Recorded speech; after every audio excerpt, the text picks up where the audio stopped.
Hello everyone, welcome in. This is section 2.1, human body proportions that fit the character concept of Chyan's class, all the way up here, drawing and coloring anime style characters. So welcome into section 2 guys. It's really awesome to see you guys continuing with the video series. I'm really glad these videos have been getting the support that they have so far. It's really awesome to be getting the feedback, questions, and help answer those questions for you guys down in the comments and on my socials. I'm really glad these videos can be of help for those who are interested in this course, and I'm more than happy to provide my insight. I'm sorry I've been gone for the past couple days.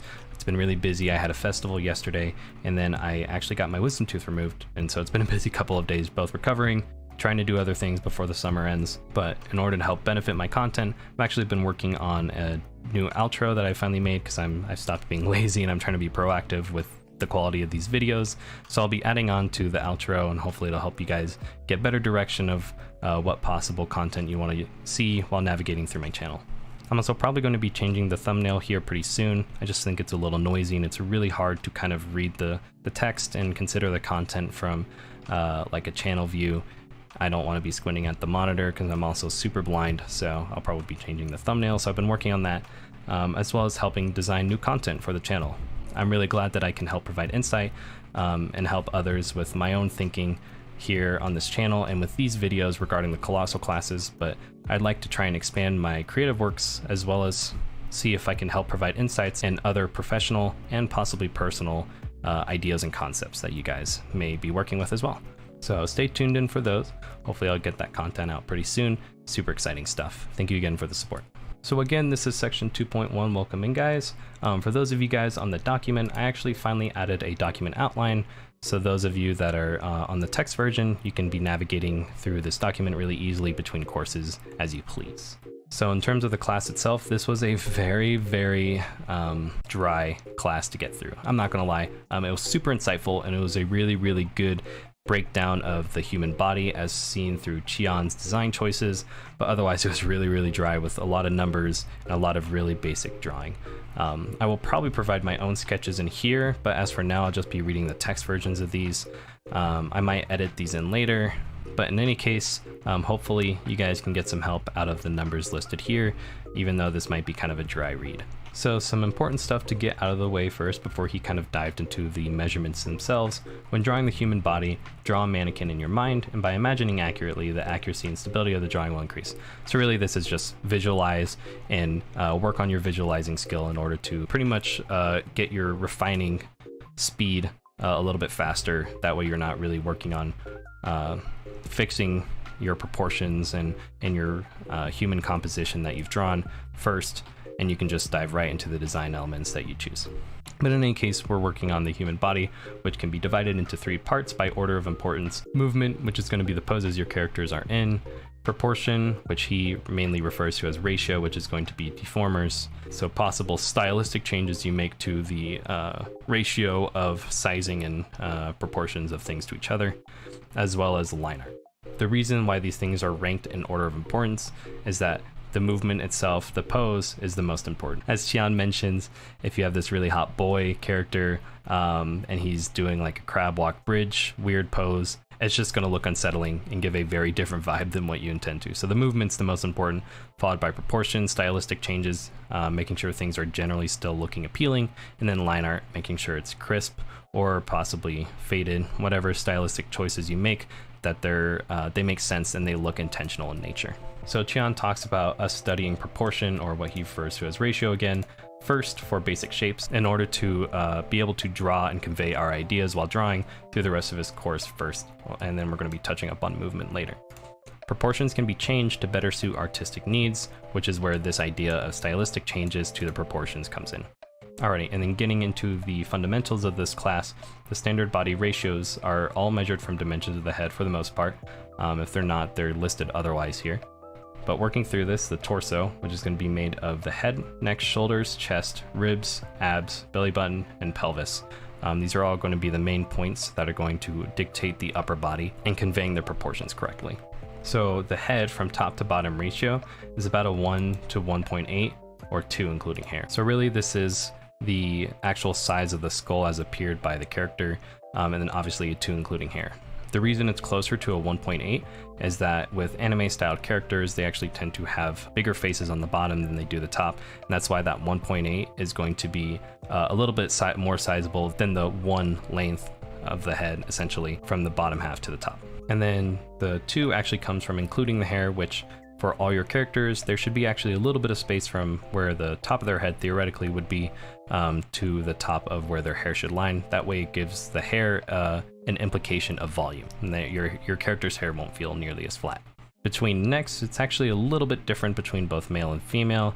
So for the neck of female characters, it's going to be about 2/3 the length of the head from the bottom of the ear. So if you think the back of the neck should actually reach the back of the ears, which we'll talk about this a little bit further down in considerations of errors and where they're made, specifically the neck region, but the back of the neck will actually touch the bottom of the ears and then move downwards from there, and that's where that length is measured from. For male characters in the neck, it's actually going to have the same length, but it's going to be wider across the face in order to give more of a masculine appeal and imply more neck muscles essentially around their torso. For the shoulders, it's actually going to vary on the character and decide the body ratio. So the shoulders are a very, very pivotal point for designing the character in the upper torso region, as mentioned by Chyan. So for female characters, that's going to be 1.2 to 1.3 times the length of the shoulder width, including the arms. So for female characters, the length of the head, 1.2 to 1.3 times that length going horizontally is going to be the shoulder width, including the arm. So that's going to include the inner part of the shoulder all the way out to the front delts. So for male characters, that's actually going to be 1.7 to 1.8 times the length of the head going horizontally for your shoulder width, including the arms as mentioned earlier.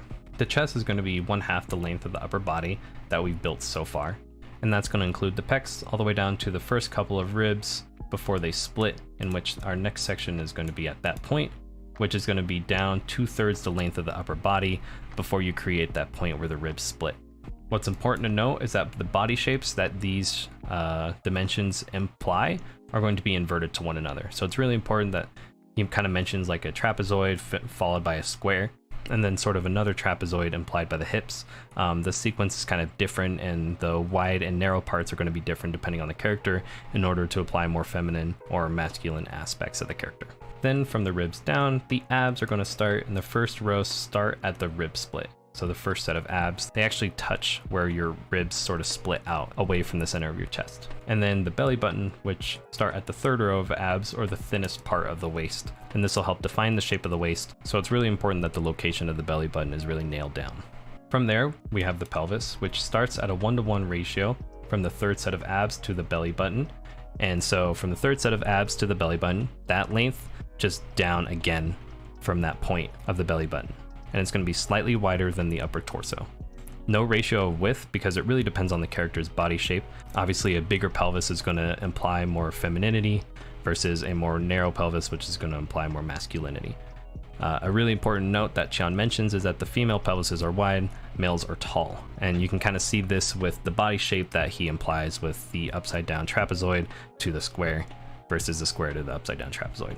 And then he helps visualize this, that the pelvis is actually shaped like a heart, which is a better consideration than what he mentions other people that have kind of visualized it and see it as a folded frisbee.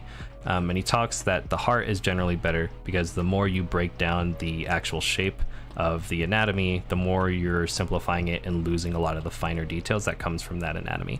So by seeing it like a heart, you can kind of see it in better three-dimensional space and work with it. Now we're finally down to the limbs, which are going to start with the legs. The knee is going to be the length of the neck to the belly button of the character you designed, and that length is going to be from the bottom of the pelvis so far down. And that point is going to be the start of your knee, but it's not going to include the kneecap itself. Then the upper and lower part of the leg are pretty much the same length. So a 1-to-1 ratio of that length for the rest of the leg.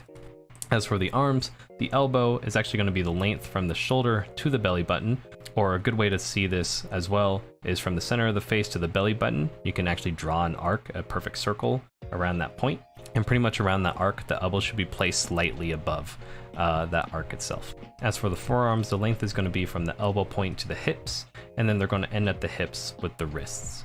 Finally, to end, the hands, which are usually going to end their length at the middle of the thighs when they're generally outstretched. And then this is another note that he kind of mentions in passing. This will make more sense when we design faces in later classes, so I'll omit this for now to avoid confusion.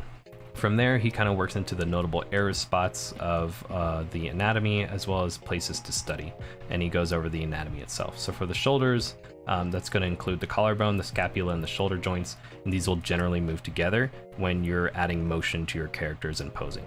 So it's really important that you understand how these work together in order for your shoulder joint to look a little bit more natural and dynamic posing. As for the pelvis, like he mentioned earlier, it's shaped like a heart, but also the leg bone goes out and then in reference to the pelvis itself. So if you see a frontal view of thighs, this is why the pelvis is shaped like a heart, because the legs actually kind of go in at an angle to the socket itself and the pelvis. So there must be spacing between legs because it literally has to go out and then in first. Unless obviously the legs are pressed together, but that's kind of a different subject. As for the neck, he says it's really important to know the skull and neck muscles, so make sure that the neck is connected to the back of the head. The best way to visualize this is to make sure that you're drawing the neck in a way that's connected to the back of the head in order to give room to the sternocleidomastoid muscle. That's going to be the muscle that runs diagonally, essentially from, if you kind of tilt your head, you can feel it stretching. It's going to be from around your jawline level and you'll feel it push, and it'll be actually kind of above your collarbone. It'll stretch all the way to the back of your head. So it's really important that your characters are designed with necks that make sense to the back of the head.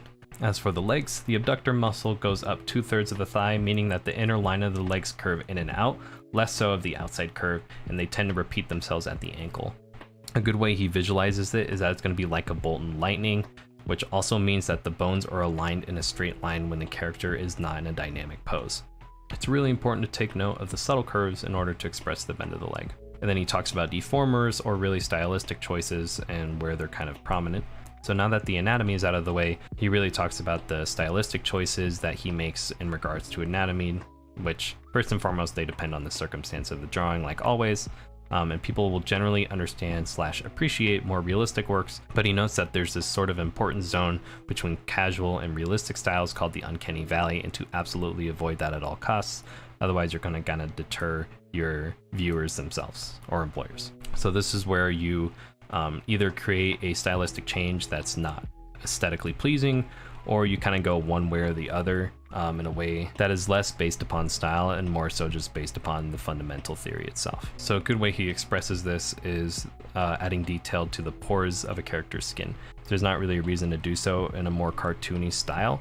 And when you add more elements of realism that are just sort of the wrong quote-unquote elements to add, it just looks uncanny. And this is where he says to avoid in order to keep aesthetically pleasing characters.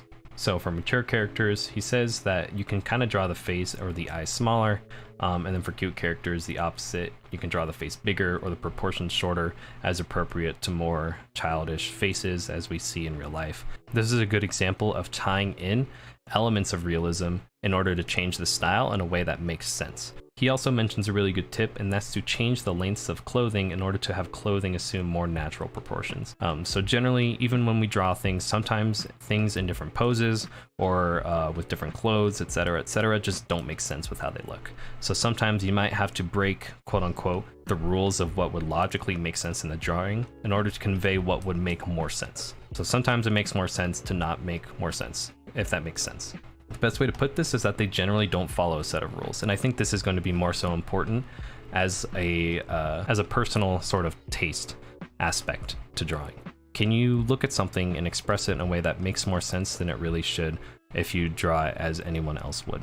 What personal touches can you add that will add to the drawing in a more aesthetically pleasing way that makes sense from a realistic standpoint? I think that's the best way to phrase it. It's kind of difficult, but we'll move on.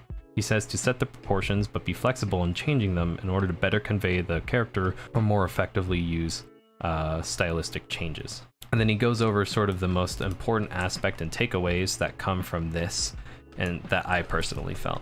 And then Chyan goes into the practicing insights that he can offer, which are huge. This is probably the most insightful part of the class so far. All of this stuff, while helpful, is stuff that you can study. These are going to be aspects of his own personal studying, which only contribute themselves to Chyan's masterful work. So when practicing drawing the human body, practice different styles. He says to practice each body part, then practice by angle, and then combine those aspects in studies to sort of create a character that can rotate in visual space, but you can draw it accurately no matter what the angle or the body part is. And that's how you slowly build yourself up from drawing different angles of different body parts to slowly adding them together into a full human figure. And then more importantly, he says to identify weaknesses and work on them. So like mentioned, understand them in 3 dimensions, then add them to the overall figure practice as you slowly build up a very reputable figure drawing that you can reference from your own visualization. And a good reference to this I thought was appropriate was Osu. For those who don't know, it's a rhythm game, but pretty much if you've missed too many circles, or you just pretty much don't stick to the beat map or whatever the rhythm is and it's unnatural, you're going to fail the map essentially, or fail the level is a better way to put it. So what a lot of pros do when practicing is that if they have any trouble part, they'll repeat it over and over again in order for them to clear it, and then they'll go back and play through the majority of the song until they reach another trouble section, and they'll just repeat the trouble section until it's refined, then add it back in. For those who play instruments and practice sheet music and practice songs to refine them in order to play them perfectly, you'll know just what I'm saying. It's any small section that you have a problem with in the bigger picture, you want to refine that weakness until it becomes a natural part of the rest of the flow, and then add it back in and focus on the whole picture itself. So that was kind of a lot. I'll probably hyperlink a summary here for those who just want to get the rundown really quickly and then get the finer details later through the rest. But in any case, know and master the fundamentals and changing of the ratio of anatomy in order to better fit the character / compositional scope. This, in my opinion, is probably the most important aspect to walk away from. There's 2 steps to this point.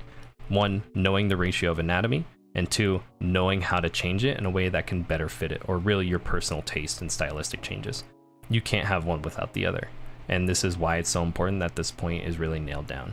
Know the fundamentals, then play with the fundamentals at that point. But you need both skills in order to separate yourself as a aesthetically pleasing artist.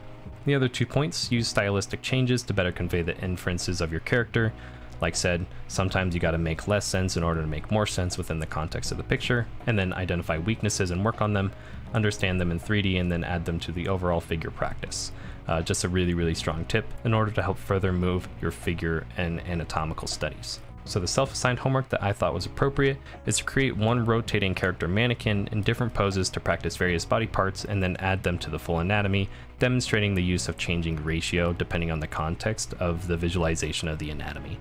So I'll link some pictures here that are relevant and that might help understand and convey the assignment that I mean. But really this whole section is pretty much just physically seeing the ratios as well as working to understand what the practices themselves look like. Obviously I can't show the figure drawing because that'd be a little much to show for a course like that, and from such an insightful course I don't want to be taking away from this class that Chyan has made.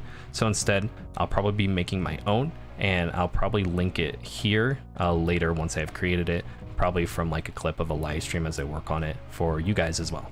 I'll also add it to the document at the very bottom so you guys can understand a little bit more if you're just rolling through the document, as well as the homework besides just the figure as well for you guys to understand.